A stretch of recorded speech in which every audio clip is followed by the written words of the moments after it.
It all began on a Saturday night that was supposed to be ordinary. I had gone out with some colleagues after work, and the plan was to just unwind, have a drink or two, and call it a night. Somewhere between laughter and conversation, I found myself drinking far more than I ever intended. That was when two people, strangers to me, struck up a conversation. Everything after that became a blur, a haze of voices, flashing lights, and broken memories. The next thing I knew, I was waking up in a hospital bed, the fluorescent lights above me stabbing at my eyes. A nurse explained I had been rushed into the ER after collapsing in a club bathroom. Apparently, those strangers had called for help when I was unresponsive. My head was pounding, my stomach churned, and shame began sinking in as details trickled back. What would I tell my husband? I had always prided myself on being careful, on being loyal, on being the kind of wife he could depend on. Yet somehow, I had put myself in a situation that would be impossible to explain. When my husband arrived at the hospital, I thought he would be angry but concerned. Instead, I was met with a cold, distant look. He asked a few questions, listened to the doctor's explanation, and then sat silently by the wall, his arms crossed. I tried to reach for his hand, but he pulled away. My heart sank. Something was terribly wrong. On the drive home, he barely spoke. The silence felt heavier than any words could have. Finally, when we got inside the house, I asked him what was wrong.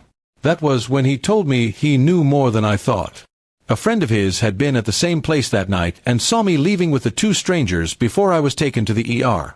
My husband's voice cracked as he asked me how I could do this to him, to us. I froze. My mind scrambled for an explanation, but what could I possibly say? I didn't remember leaving with anyone, not intentionally.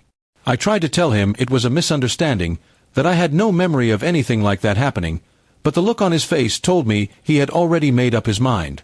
He had evidence, or at least enough to convince him. In his eyes, I was guilty of betrayal.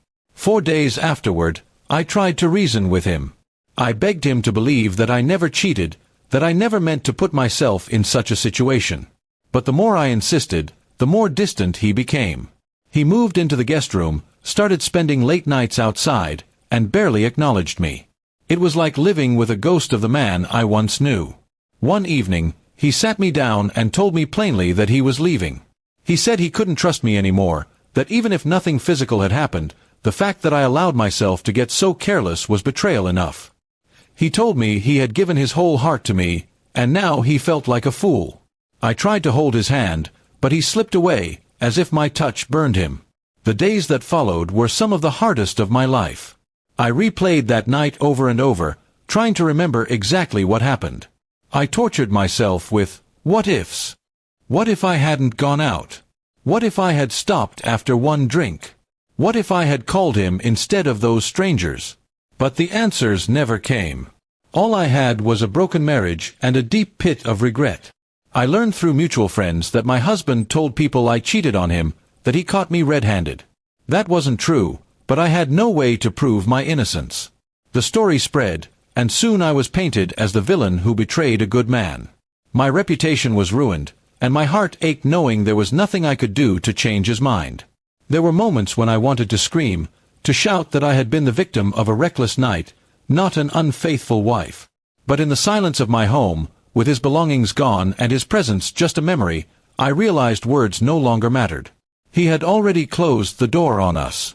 Slowly, I began to accept that sometimes perception matters more than truth. My husband didn't want to hear my side, didn't want to forgive, and didn't want to try again. For him, trust was shattered beyond repair. I couldn't control his choice, only my own. So I started focusing on myself, seeking therapy, and cutting back on the lifestyle that had led me into such a disastrous night. I promised myself I'd never allow alcohol or strangers to dictate my choices again. The scars of losing my marriage remained, but I had to rebuild. Sometimes I still see him in my dreams, smiling the way he used to, before everything fell apart. I wake up with tears in my eyes, wishing I could go back and undo that one night. But life doesn't give do-overs. All I can do now is carry the lesson with me. And though I may never understand fully why he left without giving me a chance to prove myself, I know one truth: love cannot survive without trust. Once it's broken, no amount of words can ever fix it. That was the real cause of our end, and it will haunt me for the rest of my life.